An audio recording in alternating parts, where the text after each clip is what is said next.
Una disputa por un vehículo les llevó a cometer este macabro crimen. Manuel Antonio Prado y Adriana Amenedo supuestamente mataron a cuchilladas y martillazos a otra pareja en el municipio coruñés de Betanzos. Con sangre fría descuartizaron los cadáveres y los escondieron en bolsas de plástico.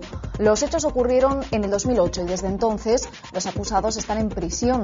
Hoy han salido de la cárcel para sentarse en el banquillo y enfrentarse a la justicia, que pide para ellos penas de cárcel de hasta 50 años.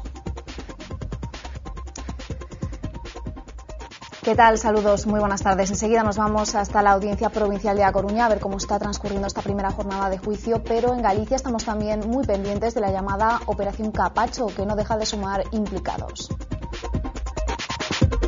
La operación contra la compraventa de vieiras contaminadas procedentes de la ría de Ferrol suma 2 nuevos detenidos y deja ya un total de 11. Precisamente esta mañana la Fiscalía de Galicia ha presentado un informe sobre el furtivismo y ha apelado a controlar la comercialización de marisco ilegal como principal estrategia para terminar con esta actividad delictiva.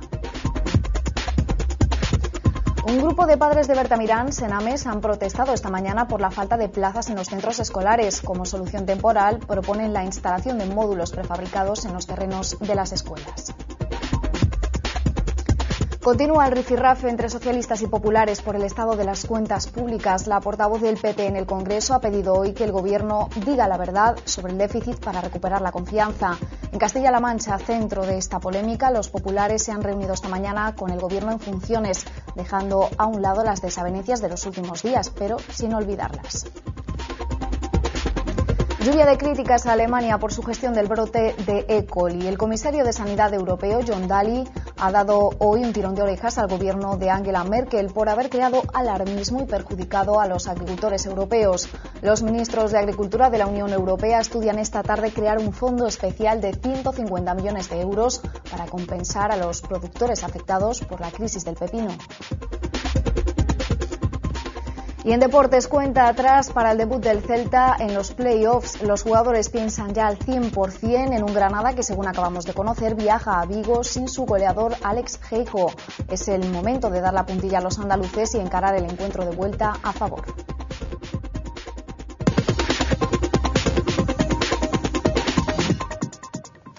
Esta mañana arrancaba el juicio de uno de los casos más estremecedores de los últimos tiempos, el de los conocidos como descuartizadores de Betanzos. Adriana Amenedo y Manuel Antonio Prado, acusados de asesinar y descuartizar a una pareja en el año 2008, se enfrentan a penas de más de 50 años de cárcel.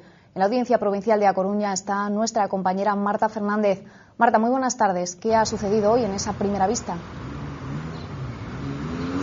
¿Qué tal, Paloma? Muy buenas tardes. Pues mañana intensa la que se está viviendo aquí en la Audiencia Provincial, con 2 claros protagonistas, los acusados de asesinar y posteriormente descuartizar a una pareja en 2008, Adriana Amenedo y Manuel Antonio Prado. Entre ambos se han vivido momentos de tensión hasta el punto de que Adriana ha tenido que ser expulsada de la sala. Ella se ha negado a declarar, pero él no. Durante más de 2 horas, Manuel Antonio Prado ha respondido a las preguntas de fiscal y abogados para reconstruir los hechos. Unos hechos que ha relatado con absoluta frialdad, una frialdad por momentos escalofriante, según nos contaban algunos de los asistentes. Manuel Antonio Prado se ha inculpado de todos los cargos e incluso ha reconocido que lo hizo, y cito palabras textuales, de manera alevosa y con total premeditación. Manuel Antonio también ha dejado claro que tanto él como Adriana estaban bajo los efectos del consumo de drogas cuando cometieron los asesinatos, aunque a ella la ha exculpado del descuartizamiento. A su entrada a la sala, Manuel Antonio ha pedido disculpas a las familias de las víctimas, a las que solo les hemos oído repetir una idea: piden que se haga justicia. Para mí son los dos iguales. Para mí no hay los dos iguales, ni uno más ni uno menos. Al contrario, no sé si más ella, por maquiavélica que es. Justicia nunca se hará. A una persona que le matan un hijo, una hija o un hermano, nunca la vida, nunca habrá justicia, mira, ni aunque los maten,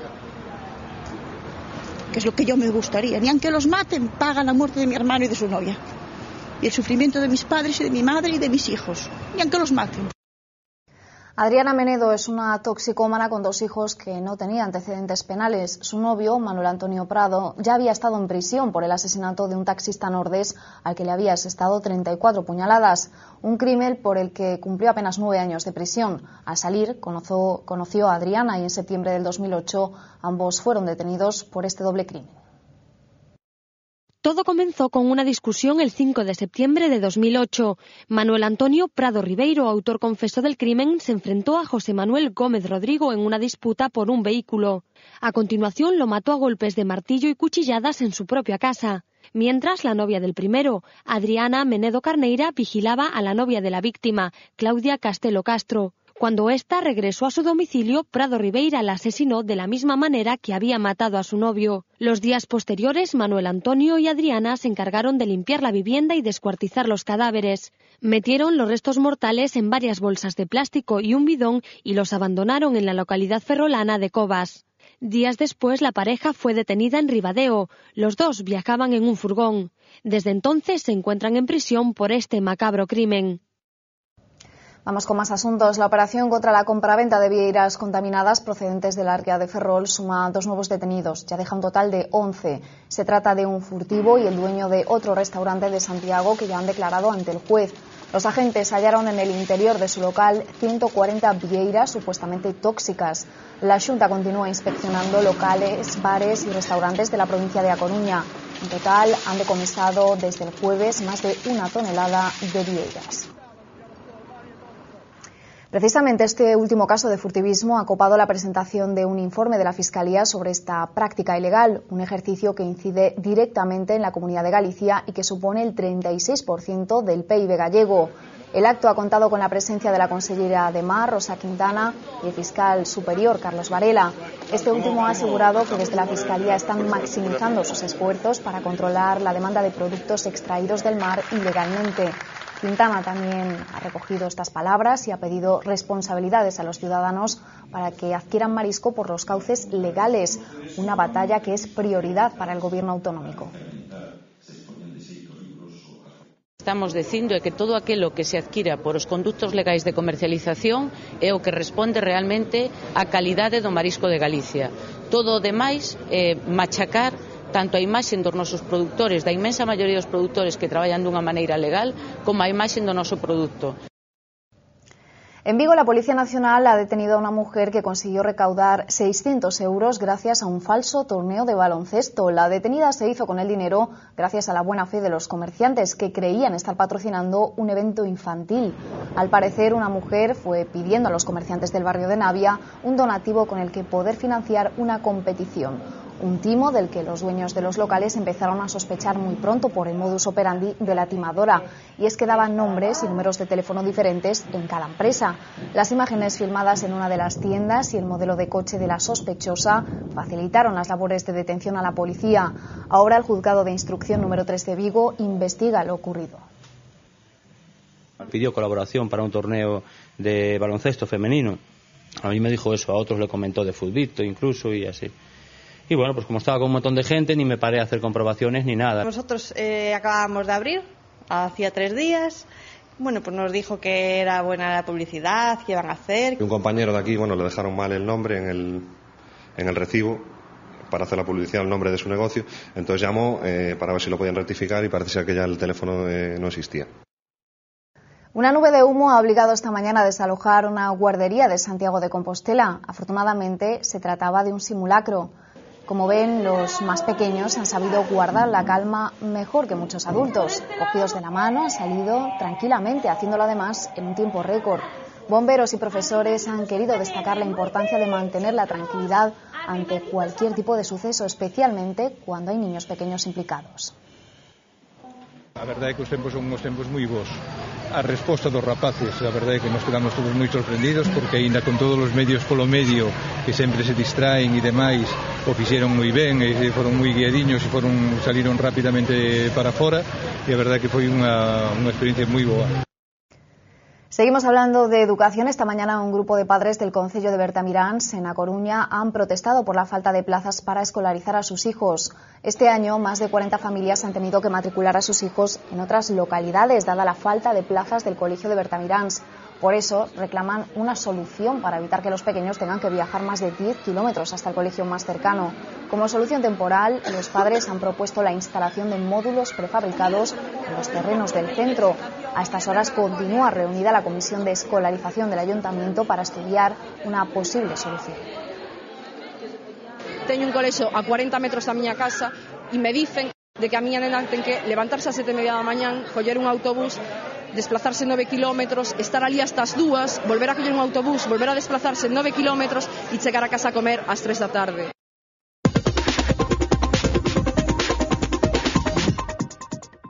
PSOE y BNG de Santiago han elevado finalmente sus recursos electorales a la justicia ordinaria. Los nacionalistas se quedaron a escasos votos del cuarto edil que arrebataría la mayoría absoluta al Partido Popular.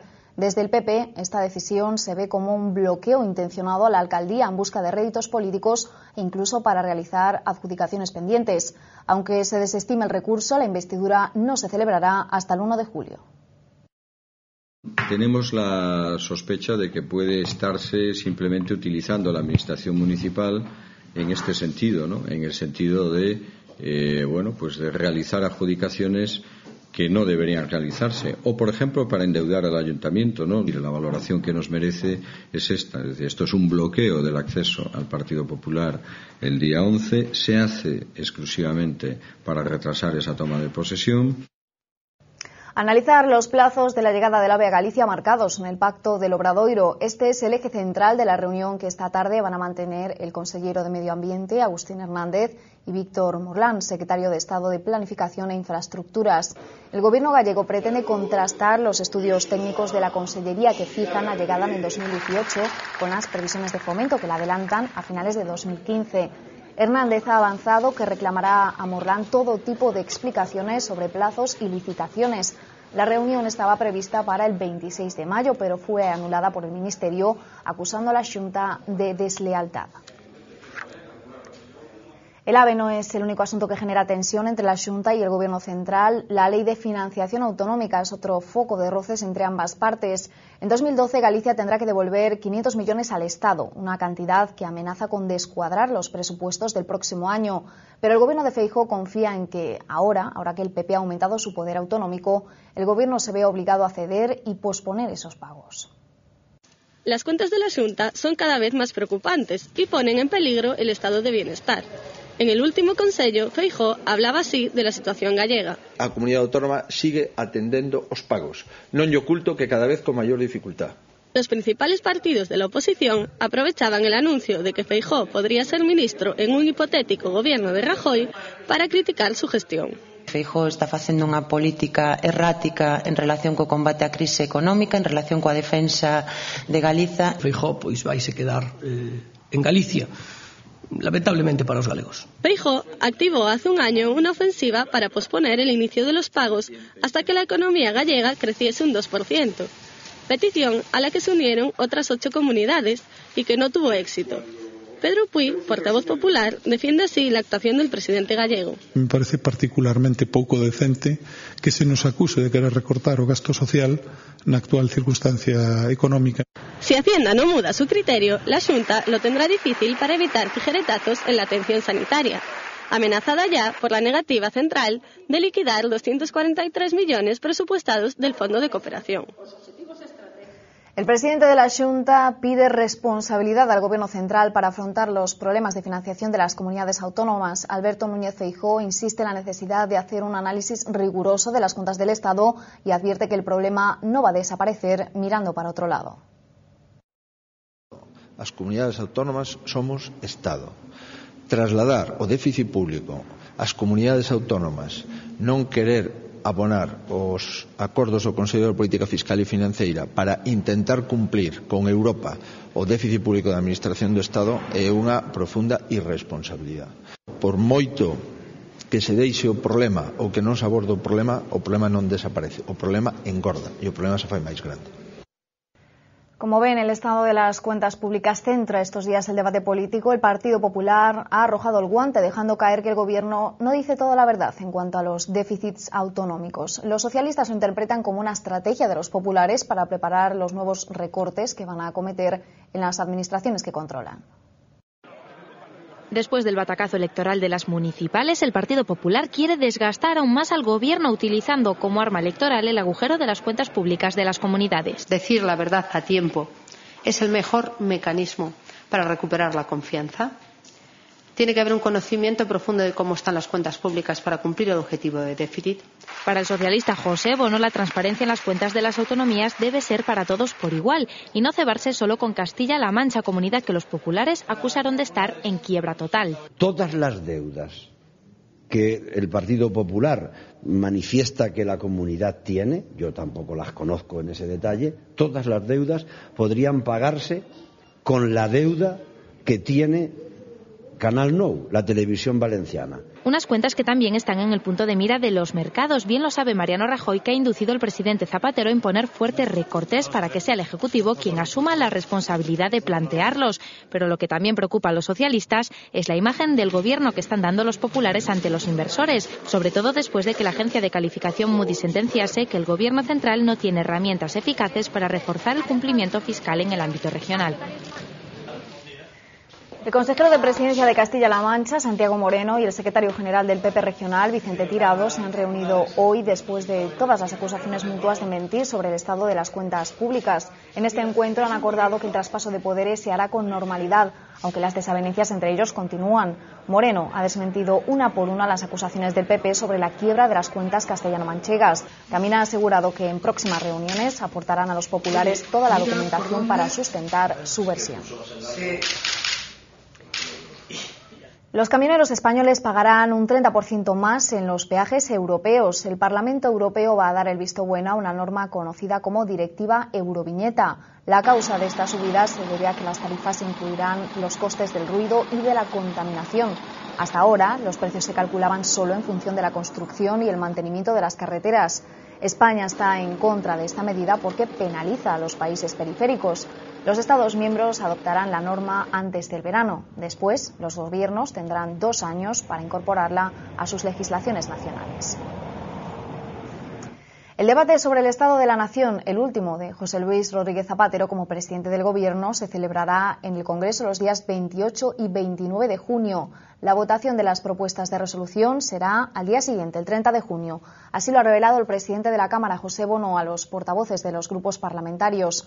Aunque Bono no tenía previsto cambiar la fecha inicial del 11 de julio, dando tiempo a la constitución de ayuntamientos y gobiernos autonómicos, ha decidido celebrar el debate este mismo mes.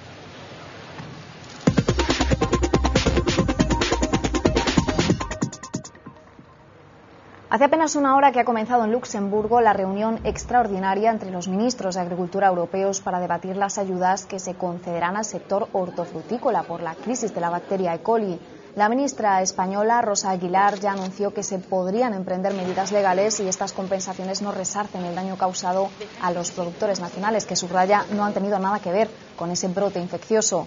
Una de las soluciones podría ser crear un fondo de ayudas dotado con unos 150 millones de euros para los agricultores.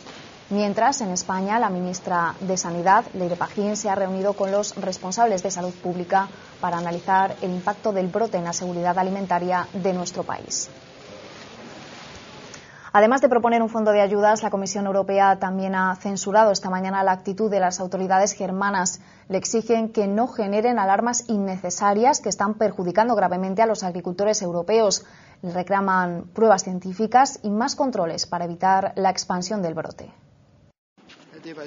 A Alemania no paran de lloverle las críticas por su gestión en la crisis causada por la bacteria E. coli. Tanto desde fuera como dentro del país crecen los escépticos con su capacidad para llegar al origen del brote infeccioso, que ya se ha cobrado 23 vidas. Sus pasos en falso, que primero apuntaron a un lote de pepinos españoles y que ahora se centraban en una granja de brotes de soja de la Baja Sajonia, han colmado la paciencia de la Comisión Europea, que hoy le ha pedido a las autoridades germanas que no lancen más alertas sanitarias sin pruebas científicas.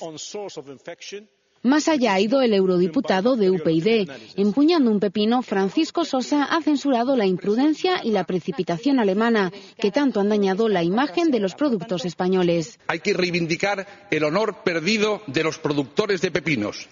Europa es el escenario adecuado para ello. El Ejecutivo Europeo ha enviado al país a un grupo de expertos epidemiólogos para ayudarlos a identificar cuanto antes la fuente del brote, un origen que todavía es un misterio y que sigue sumando damnificados. Los infectados son más de 2.000, el último de ellos posiblemente un ciudadano canadiense.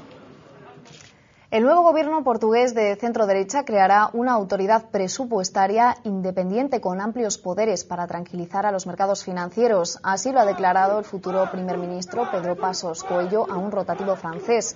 Este nuevo organismo, con el que el gobierno luso pretende mejorar la situación económica del país, estará formado por dos instituciones independientes, el Banco de Portugal y la Corte de Cuentas.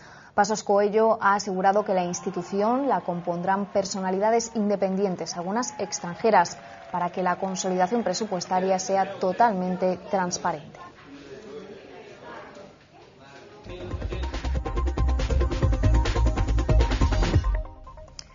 Las malas condiciones meteorológicas han provocado un nuevo accidente aéreo. 2 personas han perdido la vida al estrellarse un helicóptero en Burgos. El accidente se produjo, al parecer, al precipitarse contra una cresta en una zona montañosa del puerto de Angulo, en el burgalés Valle de Menas, una zona inaccesible por tierra. Las víctimas, cuya identidad aún no ha sido facilitada, son un operario de una empresa eléctrica que revisaba la zona y el piloto del aparato. Vamos con más asuntos. Una niña de 13 años falleció anoche en Bilbao al caer de un 5º piso. Al parecer, la pequeña, que había discutido con su padre, trataba de abandonar la vivienda descolgándose por la ventana con una sábana. La tela no soportó el peso y la menor se precipitó al suelo, falleciendo en el acto. La Ertzaintza investiga las circunstancias en que se produjo esa caída. Anoche en Gerona fallecía también un joven de unos 25 años a causa de un tiroteo. Los hechos ocurrieron en un bar de la ciudad. 3 hombres llegaron al local y uno de ellos disparó varias veces contra la víctima, al parecer con una escopeta. Según los testigos, el joven cayó al suelo con la cabeza destrozada por un impacto de bala y nada pudo hacerse por salvarle la vida. La policía maneja la hipótesis de que el crimen está enmarcado en un enfrentamiento entre bandas.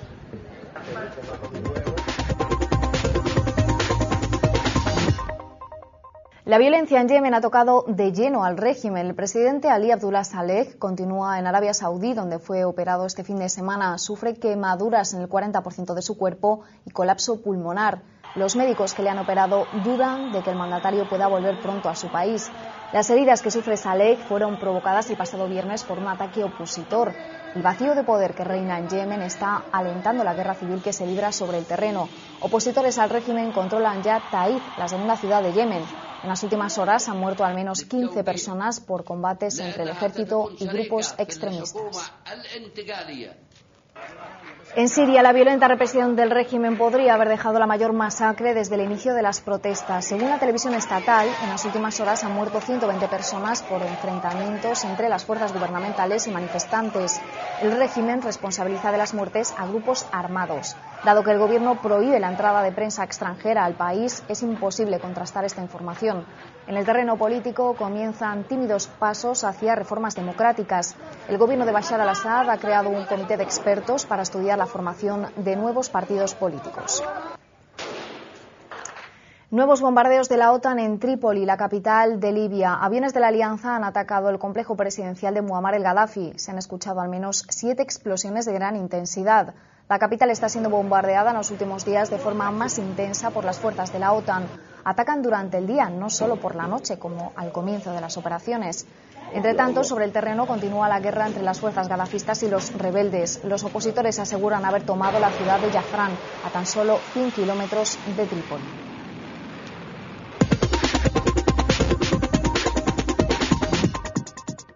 Quedan apenas 30 horas para que den comienzo los play-offs de ascenso a Primera División. Poco importan ya las 42 jornadas de la Liga regular. Es momento para el Celta de pensar única y exclusivamente en el Granada. Así se lo ha hecho saber Paco Herrera a sus pupilos esta mañana. El equipo ha entrenado a puerta cerrada. Mañana el Celta recibe a los granadinos en la ida de las semifinales. El entrenador celtiña no ha querido desvelar los 11 jugadores que saltarán de inicio a Balaídos. Incluso se ha permitido bromear al respecto en la sala de prensa de Amadroa. No toca alineación, no va a tocar el próximo partido. No, a lo mejor el último os doy una sorpresa. Hay mucha gente enchufada, hay mucha gente con posibilidades. Ellos lo saben y ellos saben que más de un jugador que no actúe mañana tiene todas las opciones de actuar el partido siguiente. Lo único importante ahora en en nuestras vidas de aquí a las 9 de la noche es el partido, es el Celta. Mañana juega el Celta y esta noche lo hace la selección española de fútbol. Los campeones del mundo ponen fin a la temporada en un encuentro amistoso en Venezuela. Manu del Moral podría ser la gran novedad de Del Bosque para enfrentarse a la Vinotinto. De vencer, Del Bosque se convertiría en el seleccionador con más victorias, 39. La clave para ganar la apunta el propio Vicente. Si nosotros a nivel de conjunto, a nivel de juego colectivo, representamos los valores de lo que es nuestro deporte, a nivel individual el que mejor lo representa es Rafa Nadal, es que es la leche, no se puede hablar mejor como hombre que sabe ganar, como hombre que ha sabido perder, que es un ejemplo en todos los sentidos, y de verdad que nosotros los españoles estamos muy contentos de que un deportista como Nadal pues nos represente en el mundo.